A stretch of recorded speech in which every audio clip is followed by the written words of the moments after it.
l'énergie de l'ailleurs. Je le sais, chaque fois que je pars en voyage, je me prépare à l'aventure. Dans cette période de sidération mentale et émotionnelle parfois, dans cette période d'observation globale de notre monde, fait de mondes au pluriel qui se côtoient, chacun, chacune est invité au regard intérieur, à l'introspection, puis à la décision. Choisir le mot de la rentrée. Choisir pas pour renoncer, choisir pour avancer. Avancer bien sûr, mais dans quelle direction? Et finalement, qu'est-ce qui nous dirige? Jamais les kiosques de journaux n'auront été si pleins d'articles sur changer de vie, quitter son job, quitter sa ville. Même Greg from Paris a quitté Paris pour Lisbonne, je l'ai vu sur Instagram, c'est dire. Et c'est dans ce contexte de départ multiples vers des paradis, dans ce contexte de migration de nos enfers urbains vers des contrées mieux accueillantes, vers des habitants peut-être plus joyeux, qu'il nous faut rentrer, revenir dans nos vies après cette parenthèse estivale. À quel moment, dites-moi, décidons-nous de faire partie de l'enfer ou du paradis? Quand allons-nous prendre conscience que nous sommes nous-mêmes notre propre enfer comme notre propre paradis? J'ai souvent changé de territoire, consciente de la vertu immédiate du mouvement physique sur mes mouvements intérieurs. Si je bouge mon corps, si je bouge ma géographie, j'ai potentiellement plus de chances que quelque chose bouge en moi. L'inverse se vérifie également, chaque fois que je bouge mon dedans, ma vie évolue. Selon la loi connue du bien-aimé Gandhi, je suis le changement que je veux voir dans le monde. J'ai ainsi pu éprouver plus de 15 fois dans ma vie déjà la force d'un déménagement. Et je m'apprêtais cette année à réitérer cette pratique éprouvée lorsque je me mis à pleurer devant l'agent immobilier. Nous étions en mai, la fin de l'école était proche, je préparais déjà mentalement la rentrée prochaine, une rentrée un peu spéciale, le passage de mon petit dernier au collège. Surprise moi-même de ma réaction émotionnelle, je pratiquais l'auto-empathie et je constatais ma tristesse à la simple idée de quitter ma maison. Ayant appris avec l'âge à écouter un peu plus, un peu mieux ma boussole intérieure, je décidai de repousser le projet de déménagement avec un léger sentiment de culpabilité, bien connu lui aussi, car dans le fond j'abandonnais, j'avortais d'un projet. Je décidai d'abandonner d'une idée, d'une envie qui m'accompagnait pourtant depuis plusieurs mois. Étais-je devenue lâche, paresseuse? Mon goût du changement m'avait-il quitté? Où était passée mon audace? Aurais-je pris des rides dans les jambes à suspendre ainsi cette course? Laissant de côté les pérégrinations bien connues elles aussi de mon mental égotique, je m'ouvris à plus grand. Mon cœur n'était pas d'accord, mon cœur n'était juste pas prêt à déménager. Pourtant, il aspirait à bouger, à changer, à évoluer selon le principe même du vivant. Tout être vivant aspire à évoluer, à améliorer. Et je décidai finalement de procéder différemment. Moins radical, j'amorçais un virage sur un plan plus subtil peut-être. Je pris des décisions. Je fis des travaux que j'avais repoussés depuis longtemps, je changeais de chambre, je bougeais les meubles, je triais, je jetais, je donnais, je vendis, mais inutile. En conscience, je me séparais de l'immobile, de l'infécond, des non-sens aussi, du passé sans inspiration et sans joie.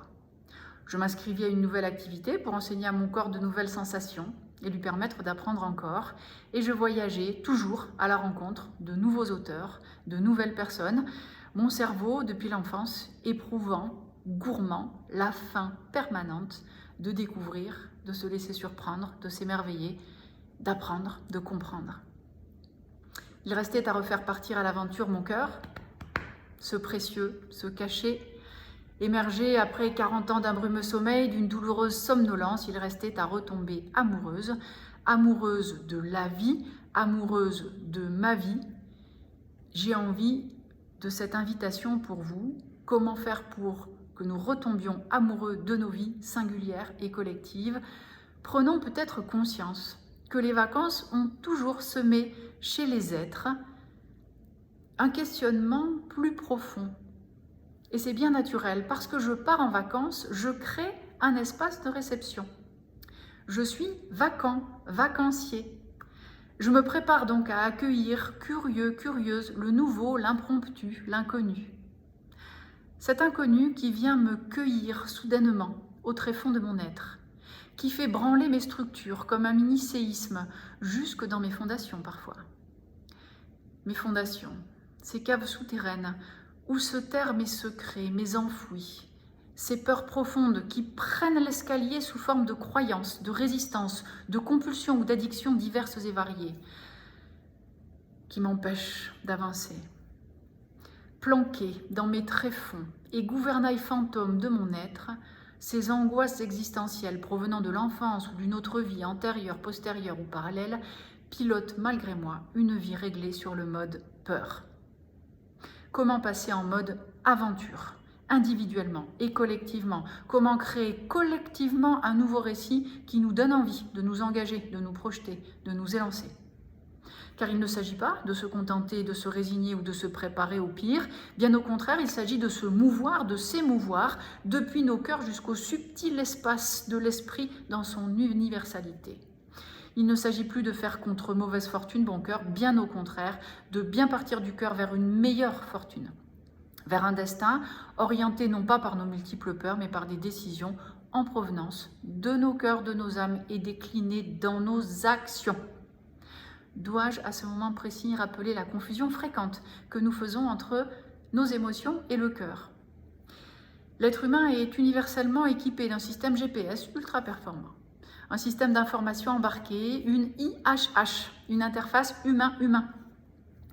Nos émotions sont des messagères, elles nous renseignent sur nos préférences et nous guident si nous choisissons non pas de les suivre, mais de les écouter, de les comprendre, de les prendre avec nous. Elle nous raconte quelque chose. L'émotion qui gratte, qui pique, me dit que quelque chose n'est pas aligné avec la vérité de mon âme. Je choisis ensuite de l'écouter ou pas. Il ne s'agit pas de suivre aveuglément ces émotions, juste donc de les accueillir, pleinement conscients.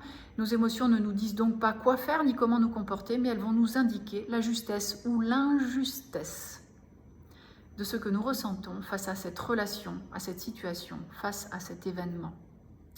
Nos émotions nous invitent à l'exploration de nous-mêmes, à ce regard intérieur, au silence qui révèle et crie de mon être qui je suis au fond.